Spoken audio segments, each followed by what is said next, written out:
tolera que esa clase de cosas ocurra. ¿Por qué no tienen nada que decir respecto a una ley como la de enriquecimiento ilícito o a la figura del testaferro? Claro que tienen que decir, por eso es lo que se mueven bajo de agua. O sea, ellos han participado y se han enriquecido con ese sistema. Ese sistema de los testaferros así ha funcionado siempre. Y también Ahora, yo pienso que le van a seguir dando largas al asunto y quizá dándole un poco de tiempo para quizá cerrar o amarrar un par de negocios los diputados que, algunos, no todos, que se dediquen a este tipo de cosas amañadas y Un par de arregladas. negocios, Mario. Desde enero a la fecha, un diputado del Partido Patriota, el señor Edgar Cristiani, ha conseguido, ¿cuántos? Son 6 o 7 contratos de limpieza vía su empresa Clinomatic, que es la que hace la limpieza en muchas entidades públicas.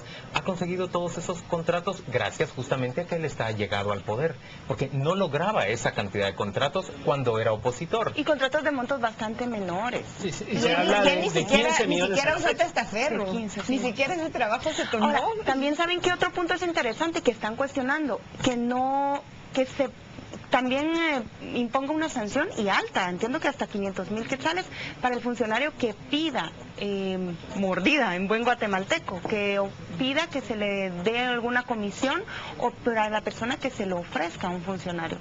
Eso también está interesante, o sea, yo creo que es algo difícil de probar, Absolutamente difícil de probar. pero ¿y si lo puedes probar?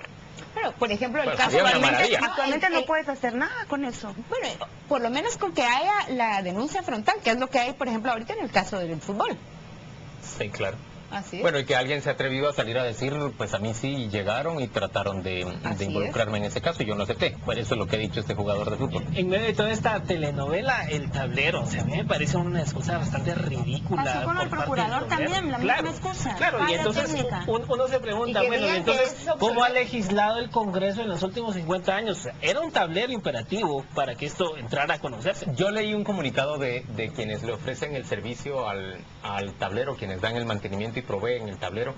En términos generales, no hay manera de explicar que haya fallado de un día para otro el tablero, si no es porque alguien apagó la computadora o alguien trasteó uno de los botones que inhabilitaba el mecanismo. Son burdos. En realidad es demasiado burdo de parte del Congreso de la República. Pero a todo esto, ¿cómo queda también Gudy Rivera? Porque, o sea, no puede ser que el presidente de un alto organismo de Estado salga a dar este tipo de declaraciones y argumentos y excusas de un tablero que a todas luces todos Creo sabemos que que sería no puede mucho fallar. más respetable que adoptaran la actitud de esos 6 diputados que se opusieron directamente a la aprobación de la ley y que dijeran, bueno, preferimos ir a una tercera lectura o a 3 lecturas, a un procedimiento normal para aprobar esta ley y ahí discutir uno por uno los asuntos que nos parecen que son cuestionables y que pueden ser objeto de efectos que para ellos son más nocivos que lo que se está tratando de resolver.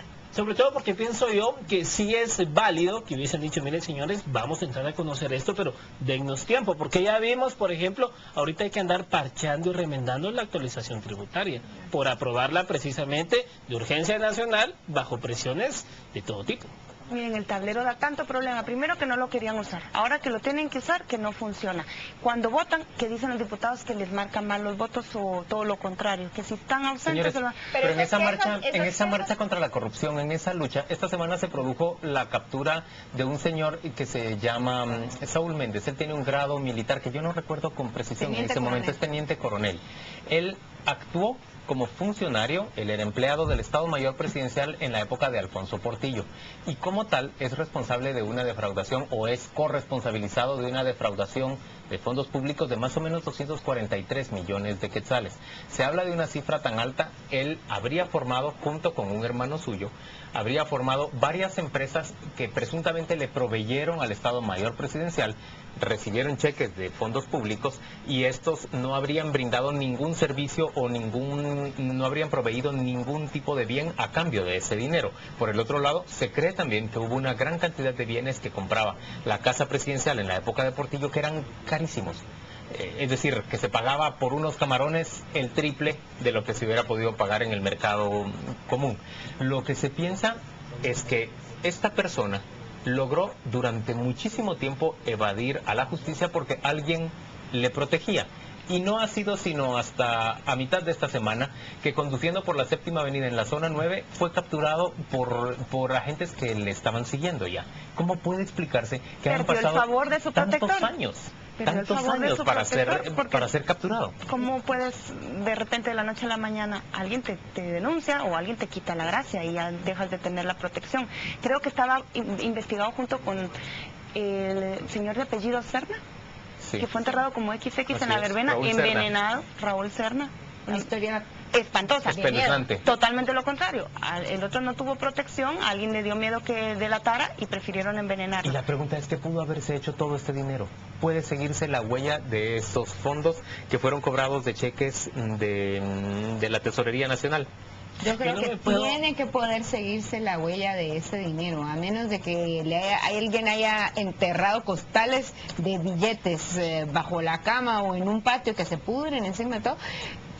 A menos de que haya sucedido así, ese dinero tiene que haber dejado rastro. Es más fácil 7 esconder un cadáver años, que dinero. exactamente 7 años pasaron desde que se giró la orden de captura y la aprehensión de este señor. Tuvo que haber tenido un protector Poderoso. gordo, porque ya hemos visto que en este caso en concreto, y ustedes me corregirán si estoy mal con el dato, pero al menos 5 o 6 personas recuerdo yo que murieron en situaciones bien sospechosas vinculado a este caso. Y este señor no solo está vivo, sino que pasó 7 años impunemente. 6 muertes cuestionables. transitando.